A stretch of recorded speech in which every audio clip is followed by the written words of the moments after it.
Assalamu alaikum. So today's lecture is about equivalence relation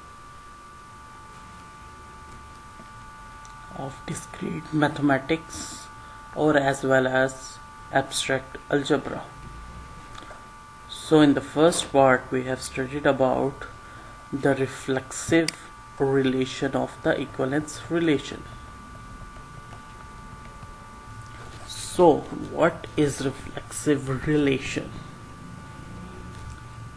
So the reflexive relation said that if R is any relation, be a relation of a set A, these both R and A are temporary elements or a values taken. Let R and B a relation of a set A. R is reflexive if and only if for all A belongs to A comma A is a real number or equivalently A relational A. So it means that it shows that the element A is related to itself. Remark: R is not a reflexive if and only if A in A is not belongs to a relation such that A is not related to itself. Now अब हम ये तो थी practical definition जो कि आपके books और आपको इंटरनेट आपको प्रोवाइड करती है. अब नाउ हम नॉर्मल वर्ड्स में कहते हैं कि दैट रिफ्लेक्सिव रिलेशन क्या चीज़ है और इसको हम लोग कैसे आइडेंटिफाई कर सकते हैं. तो फॉर एग्जांपल मैं यहाँ पे एक एग्जांपल लेता हूँ कि मेरे पास एक सेट है 1 and 2 का. अब रिफ्लेक्सिव रिलेशन कहता है कि जो भी आप एलिमेंट लेंगे वो दोनों सेम होने चाहिए, एक दूसरे को रिलेट करने चाहिए. फॉर एग्जांपल अब मैं एक रिलेशन बनाता हूँ R1 इसी सेट का कोई एक रिलेशन मैं बनाता हूँ. अब एक रिलेशन अगर मैं लिखता हूँ उसमें आता है 1 1. सेकंड में लिखता हूँ जी हमारे पास आता है 1 2. फिर हमारे पास आ सकता है 2 1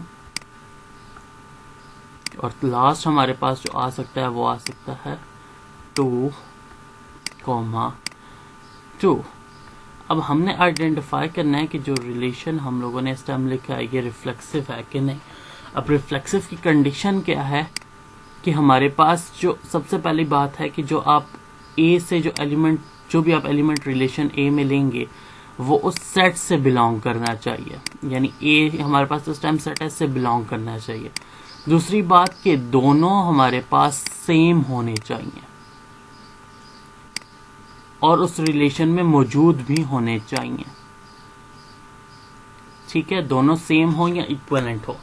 अब अगर देखा जाए हमारे पास 1 और 1 ये हमारे पास जो रिलेशन है ये इसी से लिया गया है. यानी जो स्मॉल ए है वो कैपिटल ए से ही लिया गया है और दोनों आपस में सेम भी हैं. तो ये वाला पार्ट तो ओके है सेट में. चलें जी, ये रिफ्लेक्सिव की कंडीशन फुलफिल कर रहा है. सेकंड हम लोग लेते हैं 1 2 आया. 1 भी यहां से पिक किया गया है, 2 भी यहां से पिक किया गया है. लेकिन क्या ये रिफ्लेक्सिव की कंडीशन फुलफिल कर रहा है? क्या ये A A दोनों सेम है? नहीं. तो ये हमारे पास रिफ्लेक्सिव की कंडीशन फुलफिल नहीं कर रहा. तो अब एक भी कंडीशन अगर रिफ्लेक्सिव की फॉल होगी पूरे रिलेशन में तो वो हमारे पास रिफ्लेक्सिव रिलेशन नहीं रहता. अब नीचे हमारे पास कुछ एग्जांपल हैं, उससे आपको और ज्यादा क्लियर हो जाएगा. Let A is equal to 1 2 3 4 and defines relation R1 R2 R3 R4 as on A as follows. A को लेके हम लोगों ने 4 अलग अलग रिलेशंस लिखे हैं और उन पे हम लोगों ने आइडेंटिफाई करना है कि वेदर ये हमारे पास रिफ्लेक्सिव रिलेशन है कि नहीं है. अगेन रिफ्लेक्सिव रिलेशन के लिए कि हमारे पास A बिलोंग्स टू A और ए दोनों सेम होंगे, एक दूसरे को रिलेट करेंगे, और वो जो रिलेशन है उसमें भी मौजूद होने चाहिए।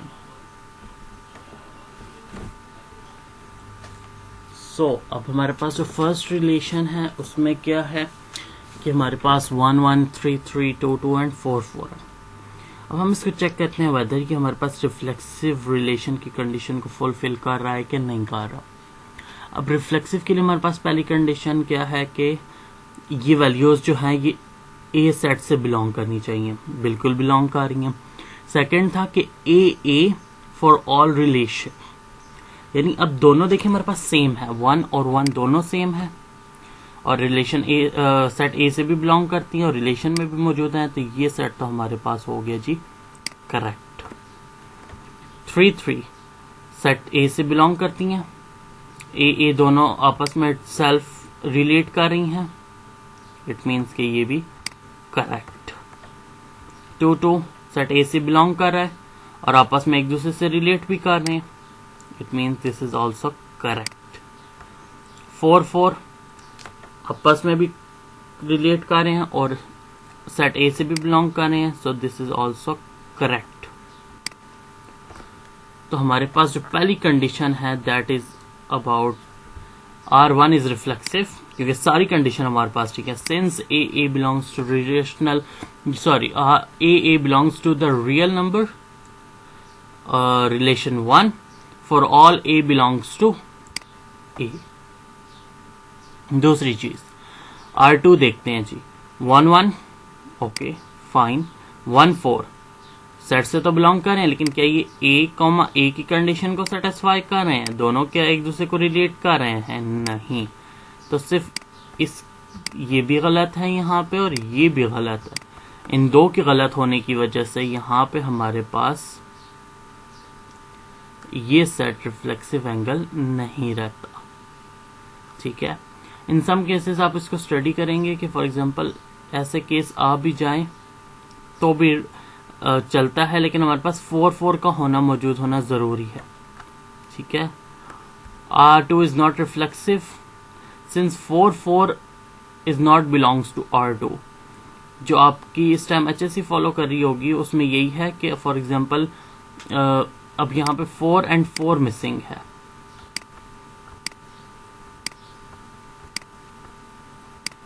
तो इसको उन्होंने कहा कि ये रिफ्लेक्सिव नहीं है।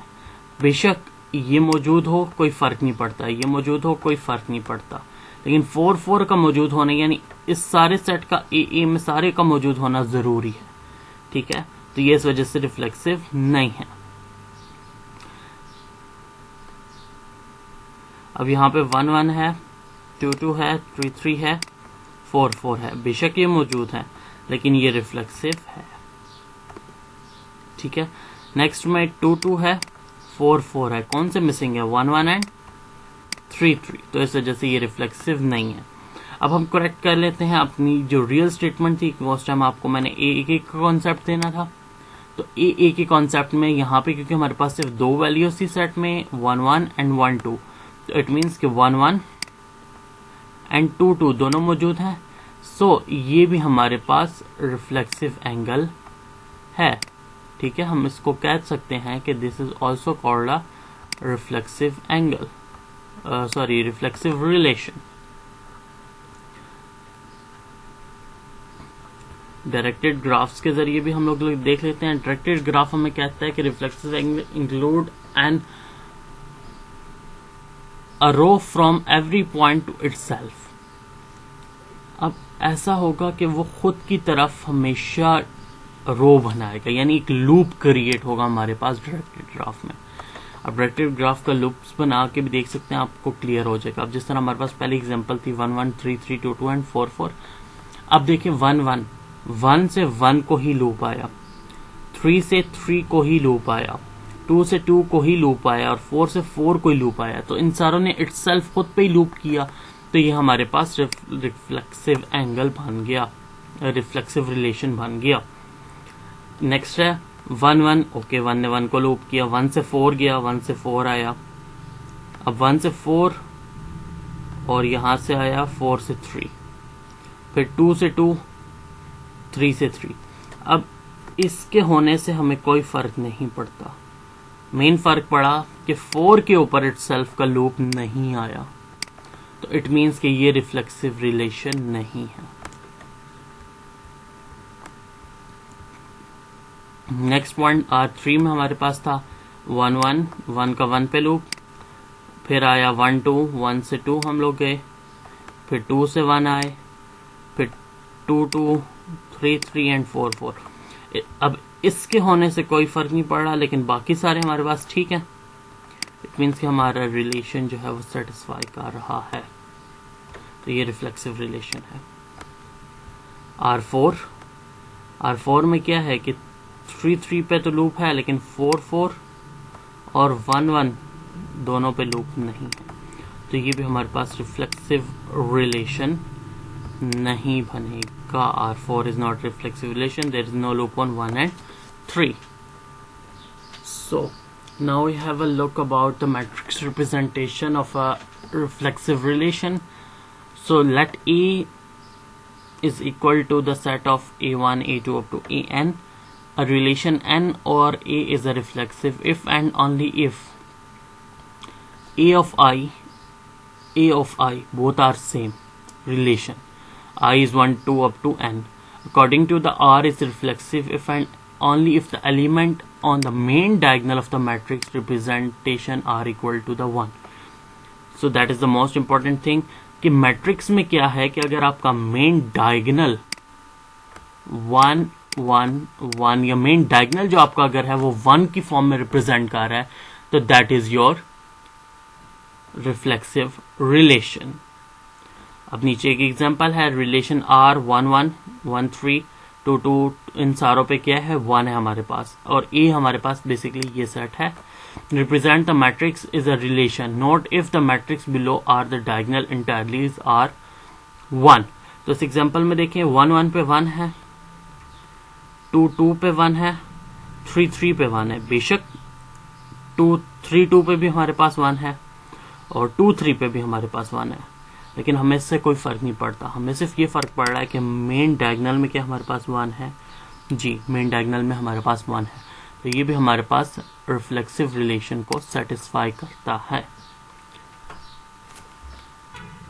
सो आज के लेक्चर में हम लोगों ने देखा कि रिफ्लेक्सिव रिलेशन कैसे निकाला जाता है। अगेन हम एक समराइज कर लेते हैं कि हमारे पास कोई भी रिलेशन जो कि ए को सेटिस्फाई करे उस रिलेशन में, एंड वो जो एक एलिमेंट है वो रियल सेट से भी बिलोंग कर रहा हो। अदर देन कोई भी एलिमेंट हो हमें उससे कोई फर्क नहीं पड़ता। जैसे हमारे पास ऐसे एग्जांपल में था अदर देन कोई भी एलिमेंट हो हमें कोई फर्क नहीं पड़ता, लेकिन आइडेंटिकल जो सेम एलिमेंट है related to the main set वो सारे उसमें मौजूद होना जरूरी है। देन हम लोगों ने डायरेक्टेड ग्राफ्स के ऊपर रिफ्लेक्सिव रिलेशन को देखा कि जहां पे हमारे पास लूप्स बन रहे हों अपने ऊपर, इटसेल्फ के ऊपर जो लूप बनता है वो हमारे पास रिफ्लेक्सिव रिलेशन बनाते हैं।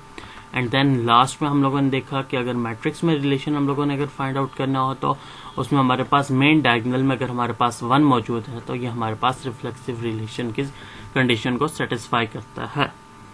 So that's it for today. Next में हम लोग सिमेट्रिक रिलेशन को स्टडी करेंगे। Thank you so much.